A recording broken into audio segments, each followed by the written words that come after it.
Hi welcome back to my channel. ఈరోజు కథ ప్రేమ పరిచయమే 68వ భాగాన్ని వినేద్దాం. శౌర్య తన భుజం మీద తలపెట్టి పడుకోవడం వల్ల దాత్రి కాసేపటికి కనులు తెరిచి ఇలానే ఉంటే రేపు ఈ భుజం నాతో రాను అంటుంది అతిబల అని శౌర్య వైపు చూసి నెమ్మదిగా శౌర్య తలని జరిపి లేచి వెళ్ళి శౌర్య పక్కన పడుకుంటుంది. వాళ్ళు పడుకుంది హాల్లో అవడంతో ఎవరి ముందు లేచి బయటికి వచ్చినా వాళ్ళు కనిపిస్తారు.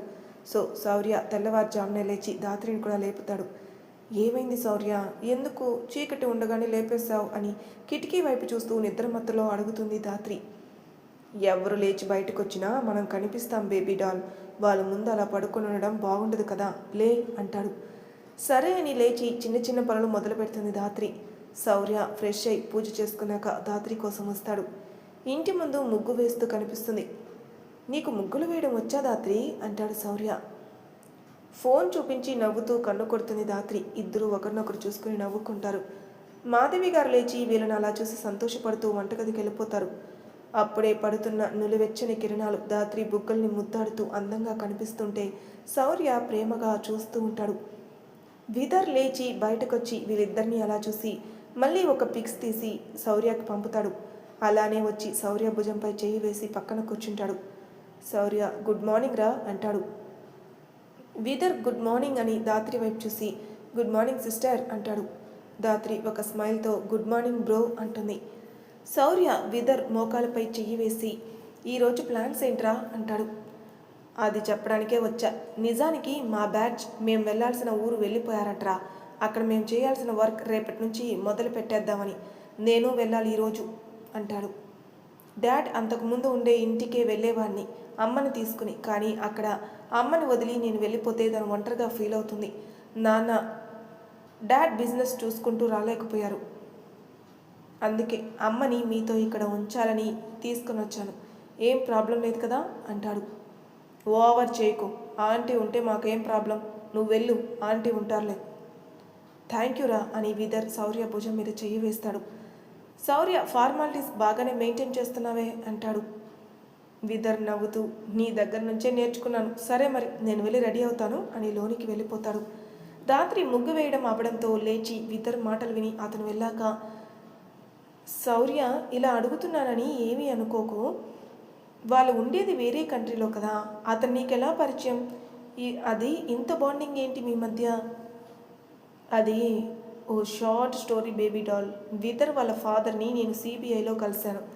ఆయన ఎలా ఉంటారంటే డ్యూటీనే ధ్యేయం, డ్యూటీ పైనే ధ్యాస, డ్యూటీనే శ్వాస అన్నట్టు. అన్ని కేసుల్లో పాజిటివ్ రిజల్ట్. ఎన్ని సత్కారాలు, ఎన్ని సన్మానాలు. ఆయన్ని ఇన్స్పిరేషన్గా తీసుకొని జాయిన్ అయ్యేవాళ్ళు. What a position. అలాంటి వ్యక్తి ఆయన. నేను స్టార్టింగ్లో సార్ టీమే. ఆయన working style, hunting nature, risk అనుకోకుండా ఎదురు వెళ్ళటం, అలా కొంతమందే ఉంటారు. ఆయన నా టీం లీడ్ అవ్వడంతోనే నేను చాలా హ్యాపీ. ఆ టైంలో నాకు తెలిసింది ఏంటంటే ఆయనకి ఇవేవి ఆనందాన్ని ఇవ్వవని. కాలాన్ని గడపడానికి సమయం అంతా జాబ్కే ఇచ్చేస్తూ దానిపై ధ్యాస పెట్టి బాధని ఆ కాసేపు మర్చిపోతారని తెలిసింది. కానీ నాకు ఆయన బాధ ఏంటి అనేది ఏమీ తెలియదు కదా, సో నేనేమీ చేయలేదు ఆయన కోసం. అంతలో ఒకరోజు ఎవరో ఒక పర్సన్ ఆయన్ని అబ్జర్వ్ చేస్తూ ఆయన్ని ఫాలో అవుతూ కనిపించాడు. ఒకరోజు అంతా చూసా. పక్కా అతను సార్ని టార్గెట్ చేస్తాడేమో అనిపించి నైట్ టైంలో వాడి దగ్గరికి వెళ్ళిపోయి మెడ నొక్కి పాయింట్ బ్లాక్లో గన్ పెట్టాను.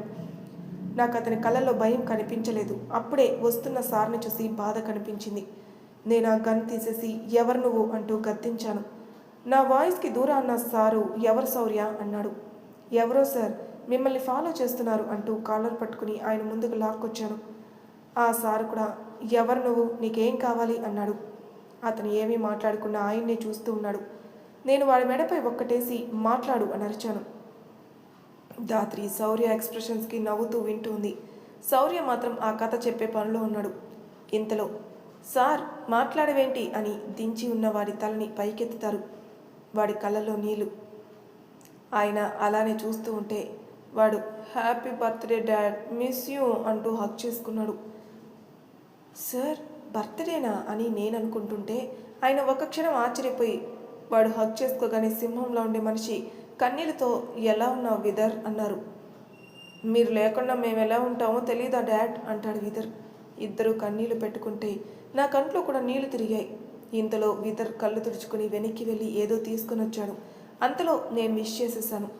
ఆయన విదర్ వైపు ఏంటిది అన్నట్టు చూస్తే విదర్ నా నుంచి చిన్న గిఫ్ట్ డాడ్ అని చేతికిచ్చాడు. ఆయన ఓపెన్ చేస్తే విదర్ అండ్ ఆంటీ నవ్వుతూ ఉన్న ఫోటో. మీతో ఉండగలమో లేదో ఇలా అయినా మీతో ఉన్నాం అనుకోండి డాడ్ అంటాడు విదర్. మళ్ళీ కన్నీళ్లతో మా సార్ విదర్ని హక్ చేసుకున్నాడు. విదర్ ఈసారి చిన్నపాటి సంతోషంతో హక్ చేసుకున్నాడు. ఆయన విదర్ని తీసుకుని వెళ్ళబోతూ నా వైపుకు తిరిగి, శౌర్య, వీడు నా కొడుకు విదర్. ఇన్నాళ్ళు నీలో చూసుకున్నాను. ఈరోజు వాడు ఎదురుగా వచ్చి నిలబడితే గుర్తుపట్టలేకపోయాను. నేను నవ్వుతూ, పెద్దవాడయ్యాడు కదా సార్, ఎంజాయ్ చేయండి ఈ నైట్ మీ అబ్బాయితో. ఆయన ఒకసారి నన్ను హక్ చేసుకుని వెళ్ళారు విదర్ని తీసుకుని కారులో. నాకు మాత్రం సందేహంగానే ఉంది. ఎవరైనా ఆయన్ని ఎదుర్కోవడం చేతకాక ఈ పాయింట్పై ఆయన్ని దెబ్బతీయాలనుకున్నారేమో అనిపించి నేను వెనక ఫాలో అయ్యాను. అలాని వాళ్ళని ఇబ్బంది పెట్టేలా కాదు. అయితే మా సార్ విదర్ని తీసుకుని ఎక్కడికి వెళ్లకుండా ఆయన ఇంటికే వెళ్ళారు. నేను ఆయన ఇంటి బయట కారు ఆపి చుట్టూ గమనిస్తూ ఉన్నాను. ఏం సందేహంగా లేకపోవడంతో ఓసారి లోపల చూసి వెళ్ళిపోదామని కారుని కాస్త దూరానికి తెచ్చి పార్క్ చేస్తుండగా ఆ ఇంట్లోకి ఎవరో చాలామంది వ్యక్తులు పరుగున వెళ్ళినట్టు అనిపించింది. ఆ అడుగుల చప్పుని నా చెవులు విన్నాయి. వెంటనే అటు చూస్తే బయట ఎవరూ లేరు.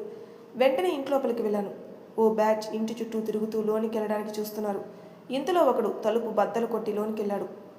సార్ అండ్ విదర్ కిచెన్ నుంచి బయటకు వచ్చి ఉన్నారు. కిటికీ నుంచి కనిపించింది.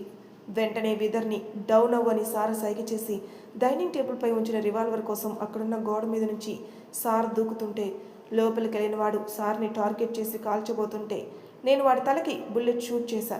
వాడు కింద పడ్డాడు. సార్ రివాల్వర్ తీసుకున్నారు. నేను లోపలికి వచ్చి సార్ ఓకేనా అన్నాను. ఆయన ఆశ్చర్యంగా శౌర్య అనేసి హా అంటూ ఆయన పొజిషన్ తీసుకుంటూ ఉండగా గ్యాంగ్ మొత్తం ఇంట్లోకి వచ్చేసింది. నేను సార్ ఇద్దరం పోటీ పడుతూ ఉన్నాం వాళ్ళతో. ఇంతలో సార్ కొట్టడంతో కింద పడిన ఒకడు పక్కనున్న బీరు బాటిల్ని, అంటే సార్ బీర్ తాగుతారు సో అక్కడ ఉంటుంది, ఆ బాటిల్ని తీసుకుని పగలుగొట్టి సార్ని పొడవడానికి వస్తుంటే అది చూసిన నేను పరుగున వెళ్ళాను. విదర్ కూడా గమనించి వచ్చి వాడి షర్ట్ని పట్టుకుని వెనక్కి లాగి ఆ తర్వాత వాడి చేతుల్ని పట్టుకుని వాడి చేత వాడినే పొడిపించాడు. నేను వావ్ అనుకున్నా. ఇందులో విదర్ అలా చేయడం చూసిన ఓ వ్యక్తి విదర్కి గన్ గురిపెట్టాడు. నేను గన్తో షూట్ చేద్దామంటే నా దగ్గర బుల్లెట్స్ అయిపోయాయి. ఇక వెంటనే విదర్ని పక్కకి లాగేశా. ఆ సమయంలో ఆ బుల్లెట్ నా హ్యాండ్కి తగిలింది. నేను వెంటనే అక్కడే ఉన్న ఫ్లవర్ వాజ్ని వాడి మీదకి విసిరాను. సార్ నాకు బుల్లెట్ తగిలిందని గమనించి కోపంతో ఇంకో గన్ కూడా అందుకొని అందరినీ ఫైర్ చేసేసారు 5 మినిట్స్లో. నేను సార్ వైపు చూస్తుంటే విదర్ నా వైపు చూస్తూ ఉన్నాడు. వాళ్ళు అంతా చచ్చిపోయాక సార్ హాస్పిటల్కి పద శౌర్య అని విదర్తో తీసుకునిరా అంటూ బయటికెళ్ళి కారు తీశారు. నా చేతికి ఫ్లో అవుతున్న బ్లడ్ని చూసి నన్ను ఎత్తుకుపోయాడు విదర్గాడు అని దాత్రితో నవ్వుతూ చెప్పి, కానీ నేను లేవలేదులే దాత్రి అంటాడు. అప్పటి వరకు శౌర్య చేతికి గాయమైందని తెలియగానే బాధగా చూస్తూ ఉన్న దాత్రి కూడా నవ్వేసి చూస్తుంది. ఆ సమయంలో విదర్తో నేను నాకు ఏం కాలేదులే కూల్ అని విదర్ని తీసుకుని బయటకు వచ్చాను.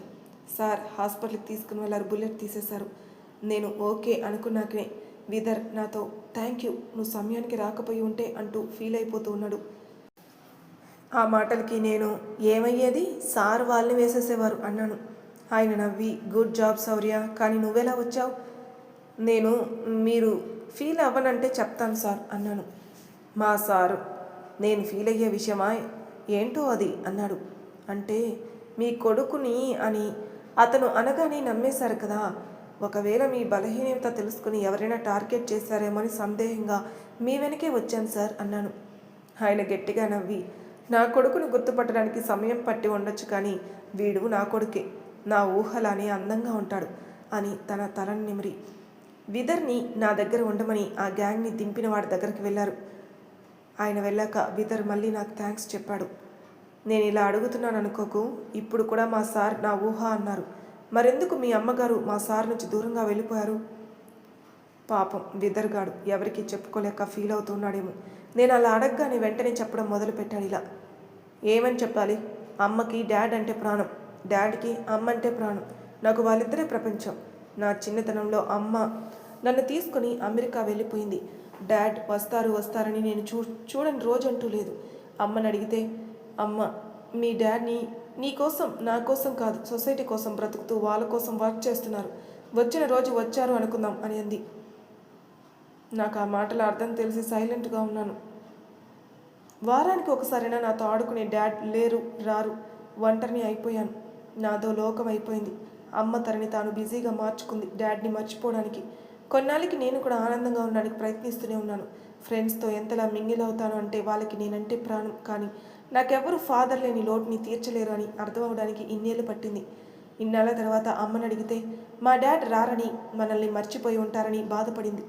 నేను ఆవిడని ఏం అడగాలో అర్థం కాలేదు.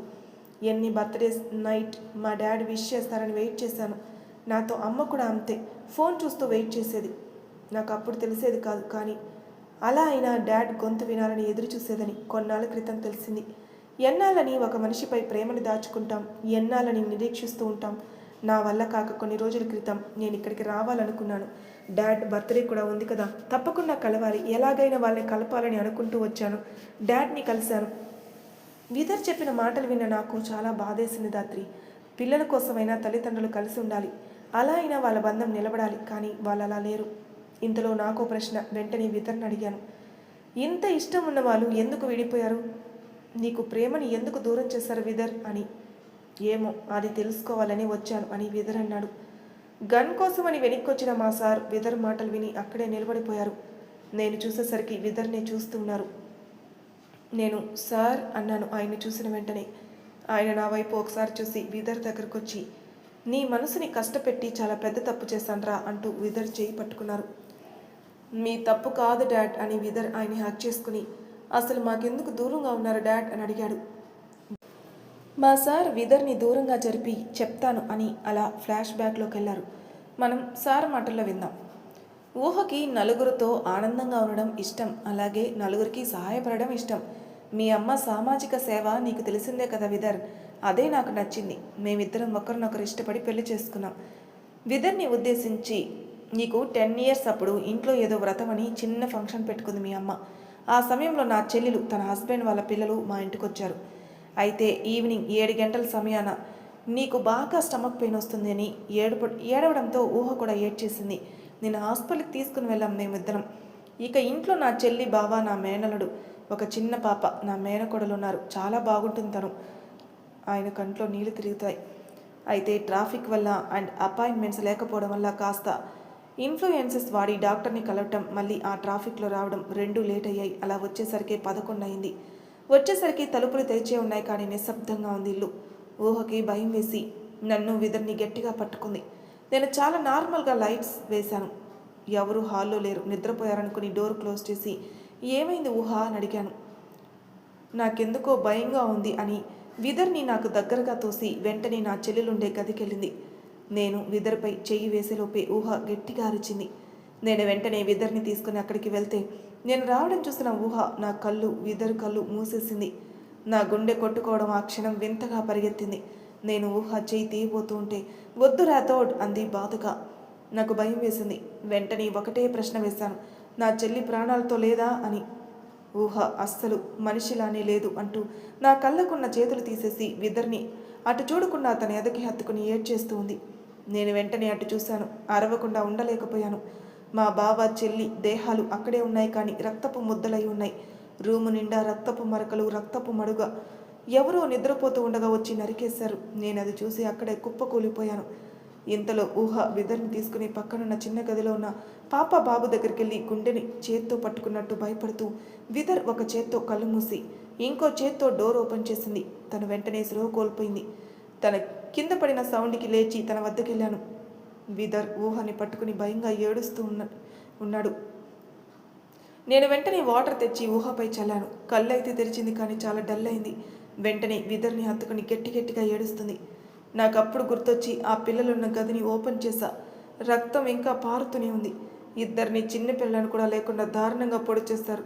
నా కళ్ళ నుంచి సంద్రం ఆగలేదు. ఏడుస్తూ ఉన్న సమయాన మామయ్య అన్న పిలుపు. తలెత్తి చూస్తే నా బంగారం. తన చేతిని నరికేశారు, పొట్టలో పొడి చేశారు. ఆ నొప్పికి మావయ్య మావయ్య అంటూ ఉంటే నా ప్రాణం వెలవెల్లాడింది. పక్కన నా మేనల్లుడు తల లేకుండా ఉన్నాడు. నేను వెళ్ళి పాపని చేతుల్లోకి తీసుకోగాని, మావయ్య పొట్టంతా నొప్పిగా ఉంది, నా చెయ్యి ఇంకా నొప్పిగా ఉంది మావయ్య, మేము ఏడుస్తున్నా మమ్మల్ని ఇలా అంటూ ఏడుస్తున్న నా చిట్టి తల్లిని నేను ఇప్పటికీ మర్చిపోలేను. నేను హడావిడిగా హాస్పిటల్కి తీసుకువెళ్ళాలని వెళ్తుంటే ఊహ అలా ఉన్నా కూడా విదర్ని తీసుకుని కారుని స్టార్ట్ చేయడానికి వెళ్ళింది. నేను కొంచెం ఓర్చుకో చిట్టి తల్లి, నీకేం కాదు, మావయ్య నిన్ను హాస్పిటల్కి తీసుకుని వెళ్తాడు. ఆ చిన్నారి నా కళ్ళల్లో నీళ్ళని ఇంకో చేత్తో తుడిచి నా పెదవుల్ని నవ్వమన్నట్టు జరిపి, ఏడవద్దు మావయ్య అని కళ్ళు మూస్తూ తెరుస్తూ, నాకేదో ఒక ట్యాబ్లెట్ వేయి మావయ్య, చాలా నొప్పిగా ఉంది, నేను బజ్జుని పోతాను, చాలా నొప్పిస్తుంది మావయ్య అని నా ఫేస్పై చేతులు పెట్టి శ్వాస వదిలేసింది. నేను కారులో కూర్చోబెడుతూ చూస్తే ప్రాణం లేదు, నిర్జీవం అయిపోయింది. అక్కడికక్కడ మోకాలపై ఒదిగిపోయాను. శౌర్య నా జీవితంలో చీకటి చేరినట్టు, నేను దాన్ని చీల్చేసినట్టు, గుండెలు పిండేస్తున్నట్టు బాధపడిపోతూ తనని నా ఎదకి హత్తుకున్నాను శౌర్య అని శౌర్య ముందు ఒరిగిపోయారు. వెంటనే విదర్ ఆయన్ని పట్టుకున్నాడు. నేను లేవబోయాను రాత్రి, కానీ సార్ విదర్ చేయి పట్టుకుని మళ్ళీ చెప్పడం మొదలుపెట్టారు. ఆ క్షణం ఎంత ఏడ్చానో నాకు తెలీదు. నా చెల్లెలు, నా బావ, వాళ్ళ పిల్లలు మా కోసం వచ్చి సమాధి అయిపోయారు. ప్రాణం లేని దేహాలుగా మారిపోయారు. గట్టిగా అరవాలని ఉంది, చాలా కోపంగా ఉంది, కానీ సైలెంట్గా నాలో నేను దాచుకున్నాను. ఆ మరుసటి రోజు అన్ని కార్యక్రమాలు జరిపాను. వాళ్ళకి నా చెల్లెలి అత్తింటి వాళ్ళు నన్ను చాలానే అన్నారు, వీడిని కూడా అన్నారు. ఊహలో మాత్రం చలనం లేదు. నాకు అర్థం కాలేదు, బాధపడుతుంది అనుకున్నాను. న్యూస్లో నేను చనిపోలేదని, నా చెల్లెలి కుటుంబమే చనిపోయిందని స్ప్రెడ్ అయింది. ఇక ఆ రోజు నైట్ అవ్వగానే ఊహ చీకటిని చూసి ఉలిక్కిపడి విదరి చేయి పట్టుకుని నా దగ్గరకు వచ్చి, మనం ఇక్కడి నుంచి వెళ్ళిపోదాం రాథోడ్, మనకి ఇవేమి వద్దు, నీ చెల్లెలి పొజిషన్లో నేను, తన పిల్లల పరిస్థితుల్లో వీడు, తన భర్త పొజిషన్లో మీరు ఉండాలి. నాకు ఏమైనా పర్లేదు, కానీ మీ ఇద్దరికైతే నేను తట్టుకోలేను. మనం ఇక్కడి నుంచి దూరంగా వెళ్ళిపోదాం, నాన్న బిజినెస్లు చూసుకుందాం రాథోడ్ అని నన్ను బ్రతిమిలాడింది. నేను నా చెల్లెలి జీవితాన్ని ఇలా చేసిన వాడిని వదలను ఊహ. ఈ సొసైటీలో చాలామంది ఇలా స్టెప్ రాగానే వెనకడుగు వేస్తారు, అందుకే వాళ్ళు ఇంకా చెలరేగపోతున్నారు. వాళ్ళకి మరణ దండన నేను విధిస్తాను అని పైకి లేచి లోనికి వస్తున్న నలుగురిని ఫటాఫట్ షూట్ చేసేసా. ఊహ భయపడి విదర్ని దగ్గరికి లాక్కుంది. ఇంతలో ఇంకొక బ్యాచ్ గన్స్ మారుస్తూ షూట్ చేస్తూనే ఉన్నాను నేను, కానీ ఒకడు విదర్ మీదకి కత్తి విసిరాడు.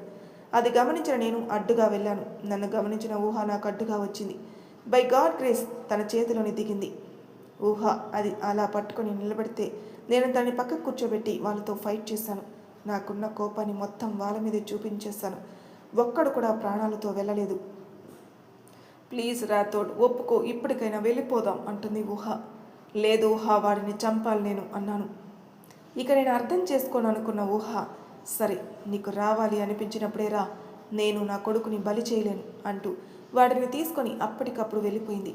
నాకు ఆ క్షణం చాలా బాధేసింది. ఊహ కూడా నన్ను అర్థం చేసుకోలేకపోయిందని. కానీ కొన్నాళ్ళ తర్వాత అనిపించింది, తను నా బిడ్డ, దూరంగా ఉన్నా కూడా ప్రాణాలతో ఉన్నారు కదా, వాళ్ళ జాడ ఎవరికీ తెలియదు కదా, నేను పోయినా ప్రాబ్లం లేదనుకున్నాను. ఆ సమయంలో విదర్ ఆయన భుజం మీద చెయ్యి వేస్తాడు.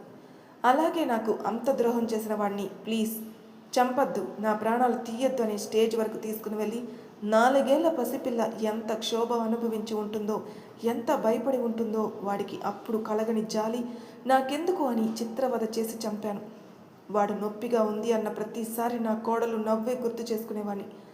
నాకున్న అందమైన ఫ్యామిలీని వాడే దూరం చేశాడన్న కసి, ఎంత చేసినా వాళ్ళ ప్రాణాన్ని, నా భార్య బిడ్డల్ని తెచ్చుకోలేననే బాధ. నా సర్వీసులో అంత దారుణంగా ఒక వ్యక్తిని చంపిందే లేదు. ఇక అప్పటి నుంచి ఎవడు ఎదురుగా ఉన్నా పట్టించుకునేది లేదు. చాలా కఠినంగా మారిపోయాను అని విదర్ వైపు చూసి, ఐఎమ్ రియల్లీ సారీ నాన్న అని విదర్తో చెప్పారు.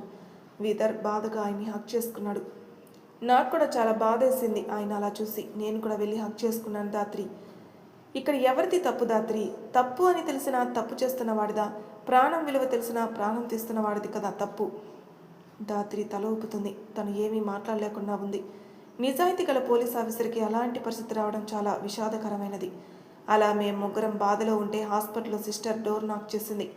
వెంటనే మా సార్ సెట్ అయి దూరం జరిగి, ఇన్నాళ్ళకు నేను చూసుకున్నందుకు నేను చాలా హ్యాపీగా ఉన్నాను విదర్, అమ్మ నువ్వు కలిస్తే నేను ఇంకా హ్యాపీగా అవుతాను డాడ్ అంటాడు. ఆయన ఒక నవ్వు నవ్వి అక్కడి నుంచి వెళ్ళిపోయారు. నేను విదర్ ఒకరి మొహాలు ఒకరు చూసుకున్నాం. ఆ తర్వాత అమ్మ కాల్ చేసింది నాకు. నేను ఇంటికి వెళ్ళాలని ఫిక్స్ అయి విదర్ని కూడా తీసుకుని వచ్చాను. నా గాయాన్ని నా షర్ట్ కవర్ చేసింది. వాడిని నా ఫ్రెండ్గాని పరిచయం చేశా ఇంట్లో. వాడు అమ్మా నాన్నలతో ఈజీగా మింగిల్ అయిపోయాడు. మా ఇద్దరి మధ్య పరిచయం లేకున్నా ఎక్కువగానే కనెక్ట్ అయిపోయాం. ఆ రోజు పడుకునే ముందు వాడిని అడిగాను, ఎలా ఒక్కటి చేస్తావు మీ అమ్మని సార్ని అని. విదర్ అర్థం కావట్లేదు శౌర్య, ఇంత ప్రేమ ఉండి దూరంగా ఉండిపోయారంట అన్నాడు. శౌర్య, నీకోసమని ఆలోచించి వెళ్ళిపోయిన ఆంటీ మళ్ళీ నీకోసమే తిరిగి రావాలి. వాడు ఒకసారి నా వైపు చూశాడు, ఏం చేయాలన్నట్టు. నేను వాడితో, నీ బ్లడ్ గ్రూప్ మా సార్తో మ్యాచ్ అవుతుందా? హా, నాది మా డాడ్ బ్లడ్ గ్రూప్నే, ఎందుకు అన్నాడు. నేను కన్ను కొట్టి దుప్పటి ముసుగేశాను. విదర్కి ఏం అర్థం కాక, ఎందుకు శౌర్య? రేపు చెప్తానులే విదర్, ఈ రోజుకి పడుకో. నీకు హ్యాండ్ ఏమైనా పెయిన్గా ఉందా అని అడిగితే, లేదులే పడుకో, గుడ్ నైట్ అన్నాను. మనం ఒకటి తలిస్తే విధి ఇంకోటి తలుస్తుంది అంటారు కదా, అలానే నెక్స్ట్ రోజు మార్నింగ్ నేను ఇంకా లేవలేదు. నా నెంబర్కి ఒక కాల్ వచ్చింది. కాల్లో చెప్పింది విని భయపడిపోయాను. వెంటనే అక్కడికి స్టార్ట్ అయ్యాను దాత్రి, విదర్ని వదిలేసి అన్నాడు. మరి తర్వాయి భాగంలో ఏం జరుగుతుందో నెక్స్ట్ ఎపిసోడ్లో తెలుసుకుందాం. అంతవరకు నా ఛానల్ సబ్స్క్రైబ్ చేయని వాళ్ళు ప్లీజ్ సబ్స్క్రైబ్ చేసుకోండి. లైక్ చేసి షేర్ చేయండి. మీ అభిప్రాయాలు నా కామెంట్ రూపంలో తెలియజేయండి. Thank you for listening.